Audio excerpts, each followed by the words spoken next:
হালের Facebook celebrity থেকে অভিনয় শিল্পী কিংবা রাজনীতিবিদ, নানা ইস্যুতে ঢাকা মহানগর গোয়েন্দা পুলিশের কার্যালয়ে গেলে বা নেয়ার পর ডিবি প্রধান হারুনুর রশিদের আপ্যায়নের দৃশ্য গণমাধ্যমের কল্যাণে দেখেছে সবাই।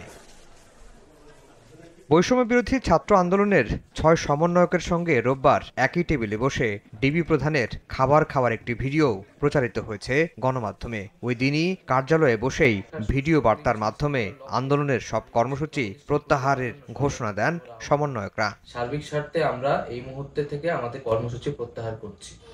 আন্দোলনকারীদের লক্ষ্য করে গুলি চালানো বন্ধে এক রিটের শুনানিতে উঠে আসে ডিবি কার্যালয়ে মেহমানদারির বিষয়টিকে জাতির সঙ্গে তামাশা বলে মন্তব্য করেন উচ্চ আদালত। বলেন, ডিবি অফিসে খাবার খাইয়ে ছবি প্রকাশ করে জাতির সঙ্গে তামাশা করবেন না। ভাতের টেবিলে বসে ছবি তুলে এটা করেন, আপনি কি এটা মস্করা পাইছেন? ঠিক এই মস্করা ল্যাঙ্গুয়েজটা ইউজ করছে। এদিন শুনানিতে রিটকারী আইনজীবীরা বলেন, আন্দোলনকারীদের লক্ষ্য করে পুলিশের সরাসরি গুলি করা এখনই বন্ধ করতে হবে ব্লক রেডের নামে শিক্ষার্থীদের গণগ্রেফতার। যারা আন্দোলনকারী তাদের উপরে লাইভ রাউন্ড অর্থাৎ গুলি ছোড়া চলবে না। আপনারা প্রয়োজনে টিয়ার শেল ছুড়ুন, লাঠি চার্জ করুন, রাবার বুলেটও ছুড়ুন, তাতেও বহু মানুষ অন্ধ হয়েছে হয়তো। সে খবর আপনারা দেখেছেন, এত কাছ থেকে রাবার বুলেট ছোড়া হয়েছে। ব্লক রেড দিয়ে রাতের অন্ধকারে 2টা-3টার সময় ঠক ঠক করে জিজ্ঞেস করে কোনো ছাত্র আছে কিনা। যদি থাকে তাহলে আবার মোবাইলটা চেক করে। রাস্তাঘাটেও এটা করে।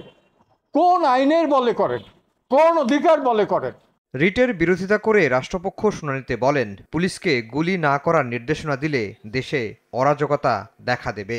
যারা এই রিট পিটিশন ফাইল করেছে তারা কি কোনো গ্যারান্টি দিতে পারবে বাংলাদেশে আর কোনো বিটিভি ভবনের মতো কোনো অ্যাটাক হবে না, সেতু ভবনে অ্যাটাক হবে না, মেট্রো রেলে অ্যাটাক হবে না, এলিভেটর অ্যাক্সেসে অ্যাটাক হবে না? তার মানে কি পুলিশকে যদি আমরা নিবৃত্ত করি, পুলিশ কোনো রিজনাল ফোর্স অ্যাক্সেস দিতে পারবে না? তার মানে কি বাংলাদেশে আবার ভ্যান্ডালিজম, আবার হুলিগানদের এই ধরনের অ্যাটাক চলবে? সুতরাং এই ধরনের vague prayer writ petition is not maintainable. মঙ্গলবার বিষয়টি নিয়ে ফের শুনানি হবে উচ্চ আদালতে।